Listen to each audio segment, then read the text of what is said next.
Avant de commencer cette cérémonie, vous avez à l'entrée de la synagogue 2 tables avec des bougies, avec le chiffre 6 et la lettre M, qui représente évidemment les 6 millions de Juifs massacrés pendant la Shoah. Si vous voulez allumer une bougie en leur honneur, je vous laisse vous rendre derrière à l'entrée de la synagogue où ils doivent vous attendre pour allumer une bougie.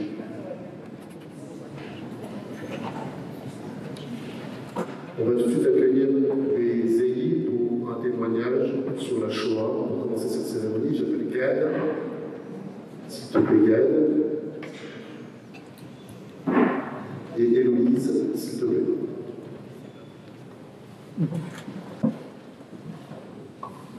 Non, c'est pas Gad, c'est Jonas, pardon. C'est Jonas, c'est sûr.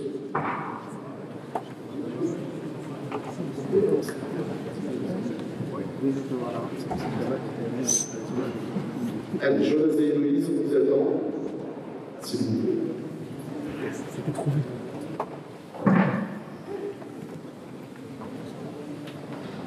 On me dit juste que quelqu'un a perdu des clés, je ne sais pas si c'est à quelqu'un.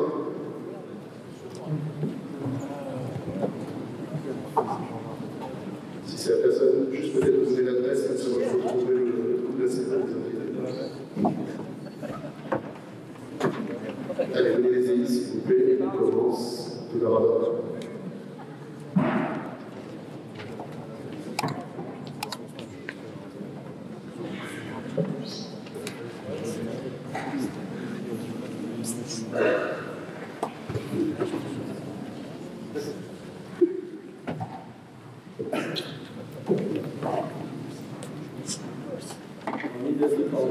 Les éclaireurs israéliens de France. Jonas, lentement et parle bien dans le micro.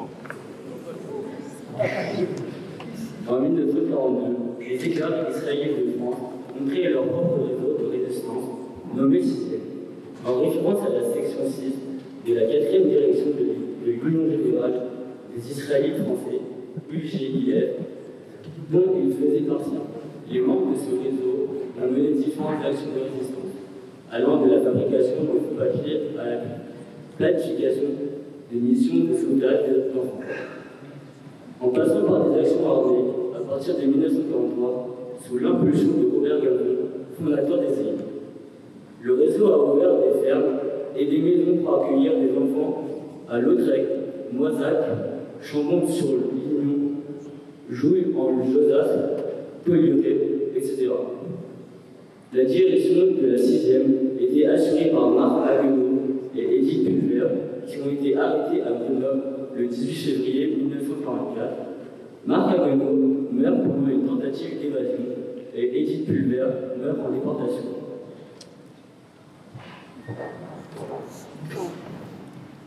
Ainsi, pour honorer leur mémoire et celle de tant d'autres de nos ancêtres portés disparus dans les camps d'extermination, nous allons lire un poème écrit par Marianne Cohn, une ancienne des îles en 1943, avant son assassinat en 1944. Je trahirai demain, pas aujourd'hui. Aujourd'hui, arrachez-moi les os, je ne trahirai pas. Vous ne savez pas le coût de mon courage. Moi je sais.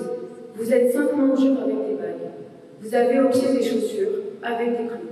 Je trahirai demain, pas aujourd'hui. Demain. Il me faut la nuit pour me résoudre. Il ne faut pas moins d'une nuit pour renier, pour abjurer, pour trahir, pour renier mes amis, pour abjurer le pain et le vin, pour trahir la vie, pour mourir. Je trahirai demain, pas aujourd'hui. La lime est sous le carreau. La lime n'est pas pour le barreau. La lime n'est pas pour le coude. La lime est pour mon poignet. Aujourd'hui, je n'ai rien à dire. Je trahirai demain. Marianne Cohn, je trahirai demain, 1943.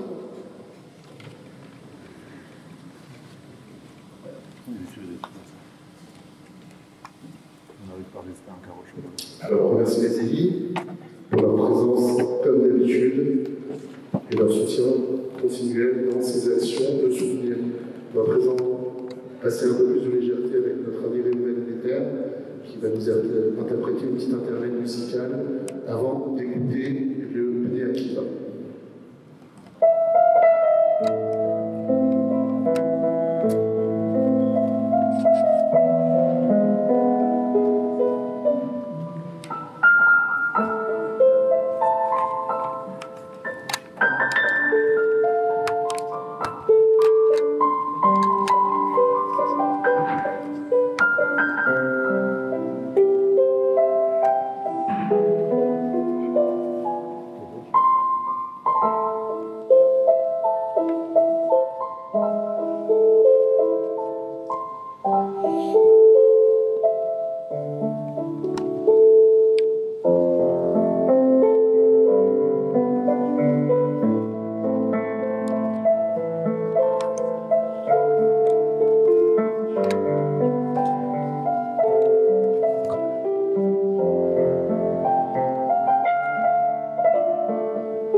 Viens dans le micro.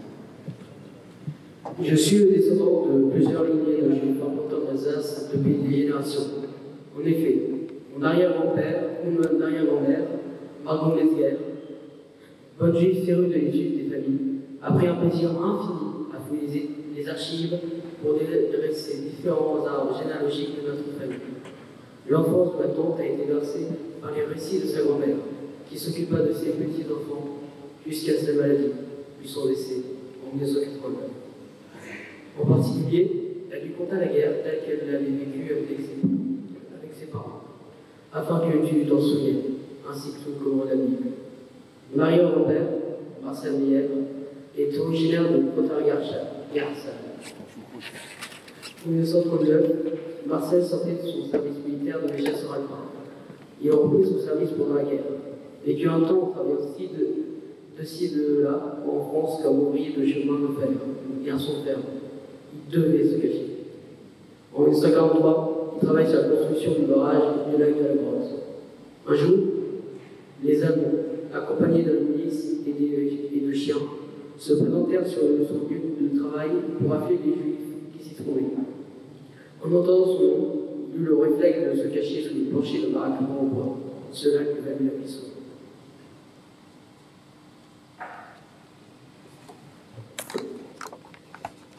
Suite à cela, Marcel décida d'intégrer un groupe de maquisards. Son groupe avait pour mission d'empêcher les Allemands de gêner le débarquement des Alliés. Il faisait sauter les camions des Allemands venus s'approvisionner dans les usines françaises de la région d'Albertville. Les résistants étaient organisés en régiments et l'état-major, contrôlé par le général de Gaulle, transmettait le message au capitaine des régiments qui le faisait ensuite exécuter.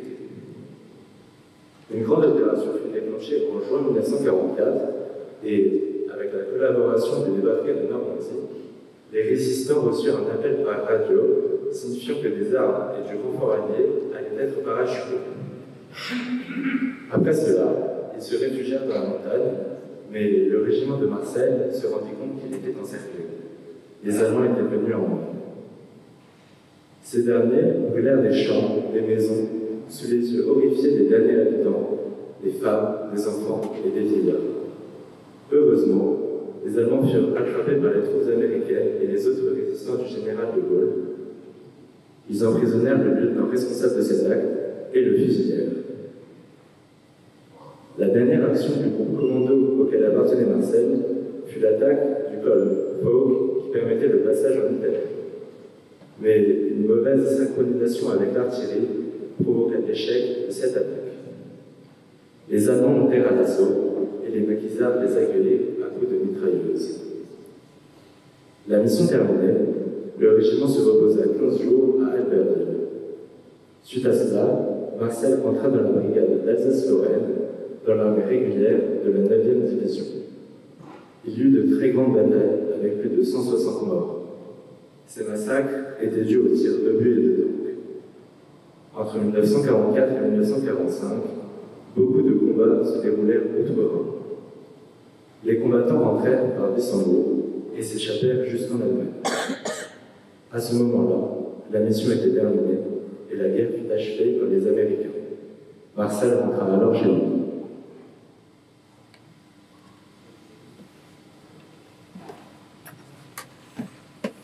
Les parents de Marcel, Samuel et Juliette, ainsi que son frère André et sa sœur Blanche, connurent un destin tragique.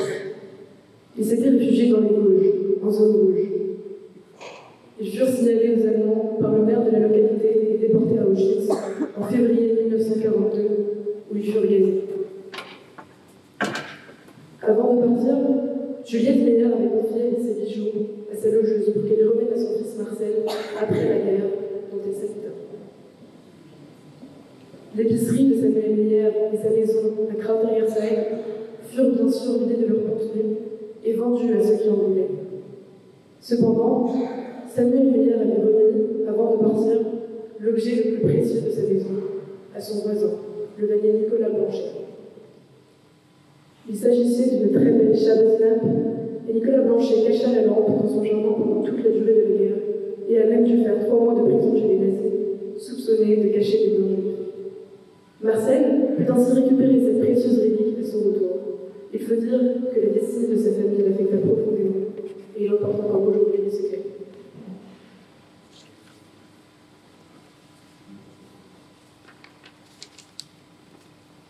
Avant de finir, je voudrais encore ajouter que mon arrière-grand-mère, Margot, a vécu la libération de Paris sur les Champs-Élysées. Elle a vu rentrer les chars du général de Gaulle dans Paris et a été prise en photo sur un char avec 2 Américains pour fêter la victoire et la fin de la guerre. Avec l'aide de Dieu, Margot et Marcel survécurent à la guerre. Ils se marièrent en 1946 et en 1947 naquit leur fille, Françoise. Ma grand-mère qui se maria en 1979 avec Edmond, lui aussi réchappé de la guerre.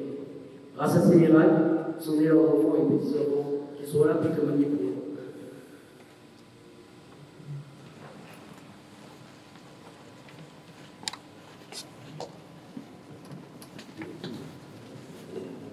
Avant d'écouter le rabbin Sauvage dans quelques instants, nous livrer son témoignage, puisqu'il revient d'Auschwitz il y a quelques mois, et nous y repartirons dans 2-3 semaines avec une quarantaine de Strasbourgeois pour s'y repentir. On va à nouveau écouter le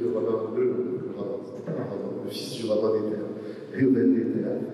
Et je voudrais remercier Omni Akiva pour le travail qu'ils ont fait, parce que ce qui est derrière moi, c'est leur œuvre et c'est leur idée, ainsi que les bougies qui sont à l'entrée pour vous permettre de vous recueillir. Donc je les félicite pour toutes ces bonnes choses qu'ils ont pu réaliser pour cette cérémonie.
lieu en 1943, exactement à cette même date. Ce soulèvement du ghetto de Varsovie met en exergue des héros juifs. Et ce soir, je voulais partager avec vous l'histoire de 3 personnes qui sont pour moi des héros à leur niveau. Je voulais vous parler de Zalman Gradowski, de Paul Weinberg et de Israël Krystal. Israël Krystal est né en Pologne en 1903. Il a vécu 4 ans dans le ghetto de Łódź, puis a été déporté à Auschwitz. Dans le ghetto, ses 2 enfants sont morts. À Auschwitz, sa femme a été tuée. À la libération d'Auschwitz, il n'était qu'un squelette, pesant à peine 37 kilos. Il était le seul rescapé de sa famille. Il a été élevé comme un juif religieux et est resté toute sa vie. Une fois la guerre terminée, sa vie était détruite. Il s'est remarié avec une survivante de la Shoah. Ils eurent des enfants. Ils firent leur aliyah et s'installèrent à Haïfa. Là, il reprit le métier de confiseur, comme il l'avait fait en Pologne avant la guerre. Il faisait des bonbons et du chocolat. Ceux qui l'ont connu disaient que c'était un homme sans amertume dans l'âme. Il voulait que tout le monde goûte à la douceur. En 2016, à l'âge de 113 ans, il célèbre enfin sa bar mitzvah. 100 ans plus tôt, cela s'était avéré impossible. À ce moment-là, sa mère était morte et son père combattait pendant la Première Guerre mondiale. Lors de sa bar mitzvah, il a plaisanté en disant qu'il était le plus vieux porteur de tefilin du monde. Il rassembla ses enfants, ses petits-enfants et arrière-petits-enfants sous son talit et dit « Je ne suis qu'une seule personne. Et regardez à combien de personnes j'ai donné la vie. Alors que nous nous donnons tous ici sous mon talit, je pense, mais alors, 6 millions de personnes. Imaginez le monde qu'ils auraient pu construire. » Paul est le fils de Tzivia et Abraham Weinberg. Venant de Pologne, il s'était installé à Paris le 14 mai 1941. Abraham Weinberg reçoit un billet vert lui demandant de se présenter au commissariat du quartier. Tzivia était à l'hôpital ce jour-là pour accoucher du petit Paul. Abraham prend donc avec lui ses 2 filles, Fanny et Betty. Le policier lui dit alors de revenir quand ses filles pourront être gardées par leur mère sans le savoir. Paul vient de sauver son père d'une mort certaine. Le 16 juillet 1942, 2 policiers sont venus chez les Weinberg. Ils avaient été chargés d'emmener toute la famille jusqu'à l'autobus stationné devant la mairie. On le suit après. Les Juifs raflés allaient jusqu'au vélodrome d'hiver au Drancy, près de Paris, et de là, ils étaient emmenés en train à Auschwitz. C'est la maman de Tzivia Weinberg qui a ouvert la porte. Les policiers sont entrés, ils ont déclaré les yeux fixés sur la famille. Nous sommes venus vous chercher. Vous allez tous venir avec nous. Les policiers étaient toujours dans l'entrée. Ils regardaient Madame Weinberg sans dire un mot. Paul, le petit frère de 14 mois alors, alerté par les cris de sa maman, est alors accouru vers elle. Et les policiers ont donc vu qu'il y avait un bébé. Or, il y avait une circulaire qui disait que les femmes qui avaient un enfant de moins de 2 ans pouvaient rester à la maison. Après un temps qui a semblé interminable, les policiers sont repartis en déclarant à la maman « On va voir ce que l'on peut faire ». Quelques minutes après, ils revinrent en disant à Mme Weinberg « Vous restez avec vos enfants ». Et ils se sont rapprochés du papa. « Vous, monsieur, vous nous suivez ». Le petit Paul venait à nouveau de sauver ses 2 sœurs et sa mère. Il mourra finalement en étant caché dans une commune de Hauts-de-France. Betty et Fanny donneront naissance à 14 enfants. Zalman Gradowski est né en 1910 à Suwałki. Une famille de commerçants très religieux, il fait des études dans une yeshiva. Après son mariage, il s'installe à Luna, près de Grodno. il devient fervent sioniste. Avant la guerre, il commence à écrire, mais aucun de ses textes n'a été publié. En 1941, lorsque le ghetto juif est créé dans la ville, Zalman Gradovski est chargé par le Judenreich des questions sanitaires. Les Juifs de Grodno sont ensuite déportés dans les camps de transit, puis en décembre 1942, à Birkenau, la famille Gradovski est gazée le jour lui-même est rapidement transféré au Sonderkommando, le crématoire 3 d'Auschwitz. Les membres du Sonderkommando sont des déportés choisis par les SS à la descente des trains lors de la sélection faite immédiatement sur le quai d'arrivée des déportés. Et après la période de quarantaine, ils étaient choisis sur des critères physiques, il fallait qu'ils soient jeunes, en bonne santé apparente, et en fonction des besoins en main-d'œuvre. Ils vivaient ensuite définitivement séparés des autres prisonniers jusqu'à leur mort. À Treblinka, par exemple, ils étaient dans les Todeslager, les camps de la mort, partie du camp isolé qui comprenait les chambres à gaz et les fosses de crémation. À Auschwitz I, il fut d'abord regroupé au bloc 11, dans un bloc séparé entouré de murs et gardé dans un troisième temps, ils vécurent entièrement au crématorium, là où se trouvaient les salles de déshabillage, les chambres à gaz, les salles de four, les éventuelles fosses de crémation auxquelles ils étaient attachés. Tout contact avec les autres prisonniers du camp était théoriquement interdit, afin que ce qui s'y passait ne soit jamais connu. Zalman Gradovski commence à écrire à l'automne 1943. Il ne s'agit pas d'un simple témoignage. Le texte invite un ami imaginaire à découvrir la réalité de l'extermination des Juifs. Visiblement inspiré par des textes bibliques, il utilise des répétitions cycliques pour rythmer son récit. Il trouve dans les grandes dates de l'histoire biblique des concordances avec ce que vivent les Juifs, ainsi la rafle des Juifs tchèques, qu'il décrit dans son second manuscrit, commence la nuit de Purim. L'état de sidération dans lequel se trouvent les Juifs est exprimé avec sensibilité. Comment imaginer qu'un peuple si civilisé puisse commettre de telles abominations? Un peuple sans défense puisse être assassiné sans raison, sans que personne vienne à son secours. Comment expliquer le peu de résistance des Juifs? Du front des crématoires d'Auschwitz, Gradovski voit trois raisons. Le manque d'aide des voisins chrétiens, mais seulement antisémites. La force des liens qui unissent les familles juives empêche un des membres de se sauver en abandonnant les autres pour sauver sa vie. La troisième raison est l'incrédulité. Même si les Juifs de Grodno connaissent le sort tragique des Juifs de Varsovie à Treblinka, ils ne peuvent pas croire que les nazis vont exterminer tous les Juifs. Le désarroi est d'autant plus grand quand les familles sont séparées dès leur arrivée dans les camps.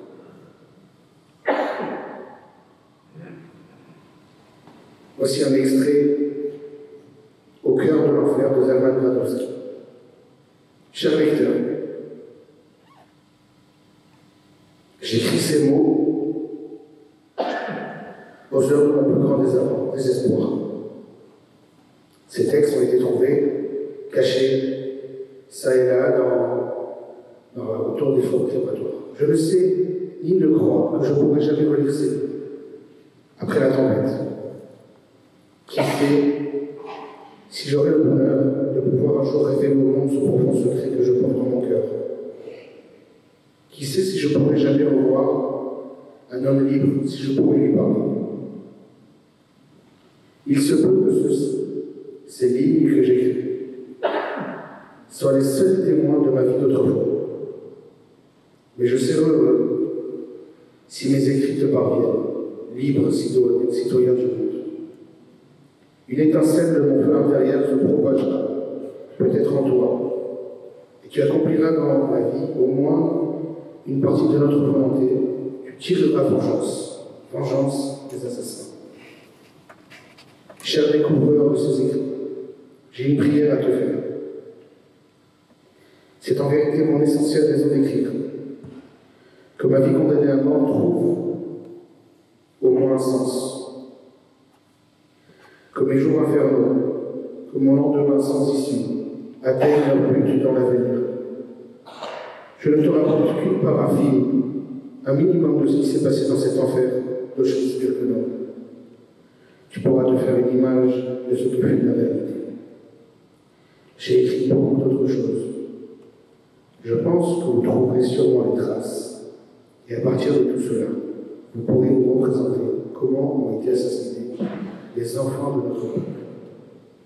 À présent, je t'adresse, cher découvreur et éditeur de ces écrits, un vœu personnel.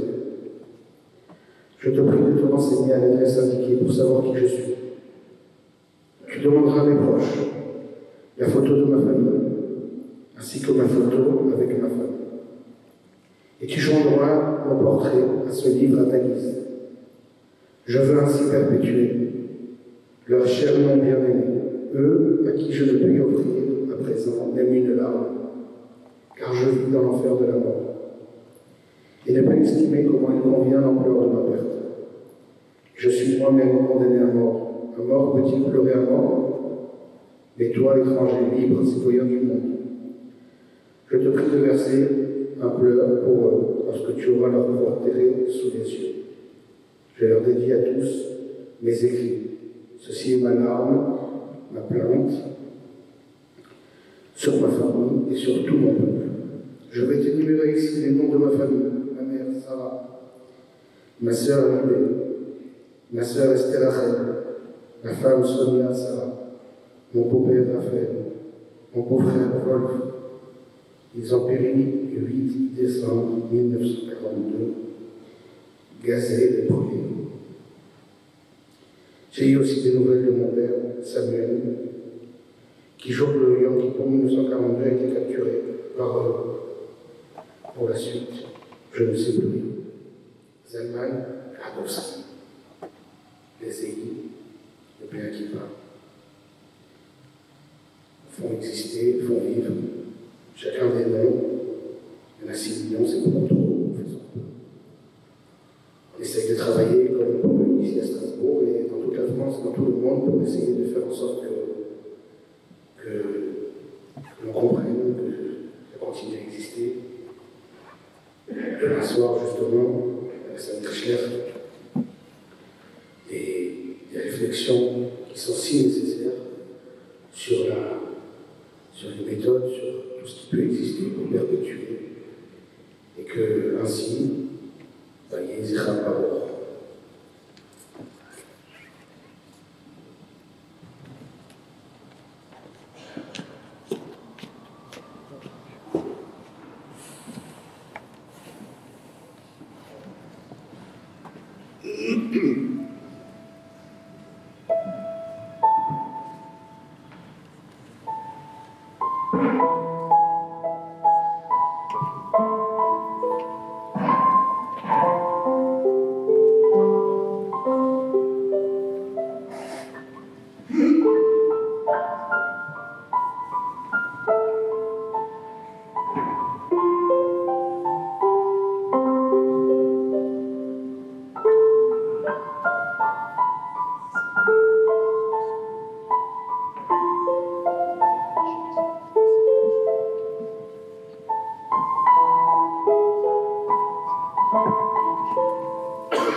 cette soirée musicale. On va à présent allumer les bougies.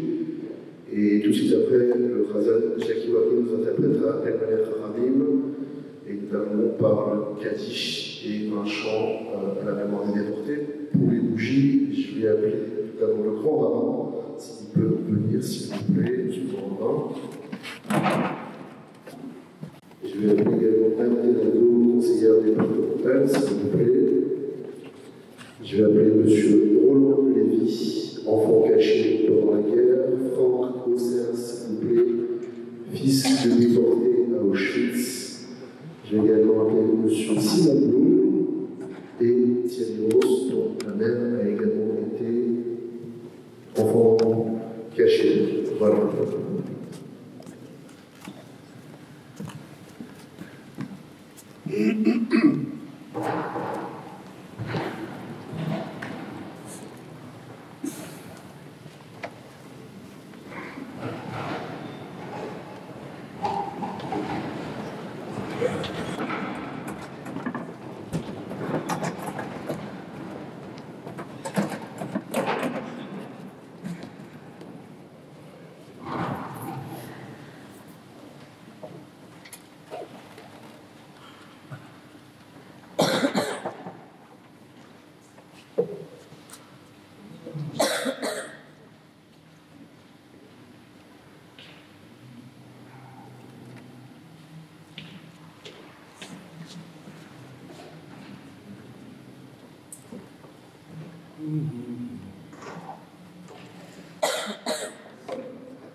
וינוחו על משכבו בשלום ונאמר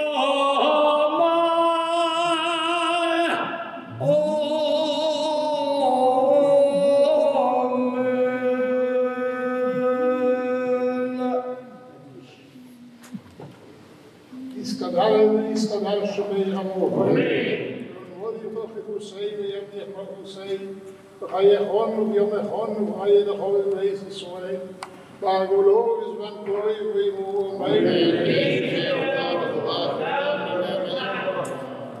יסבורך וישתבח ויספרח ויסרבם ויסנסי יסדר ויסדר יסדר שמי לקודשו וחימו ואילו מן כל מחוסו ושיחוסו תושבחוסו ונכבוסו דמירון בעלמו ואמרו אמן.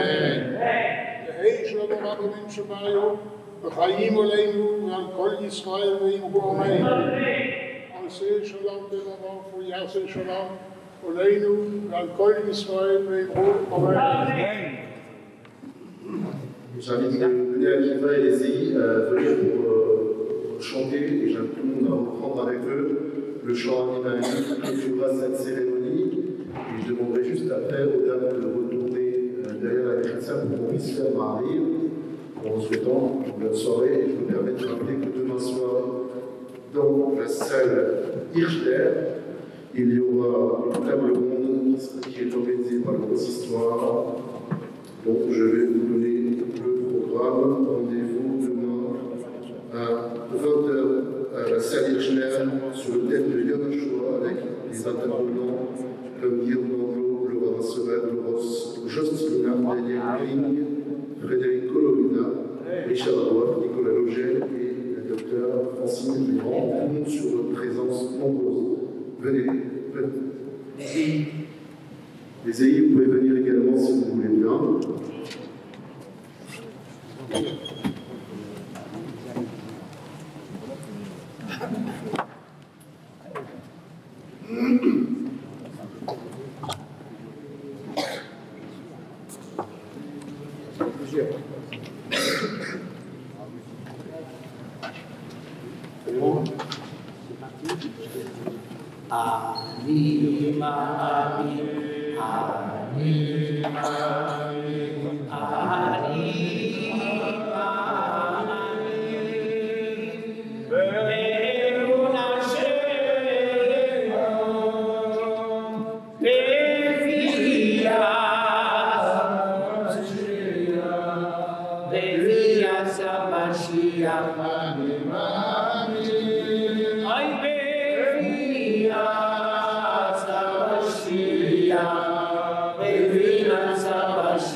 Merci à tous.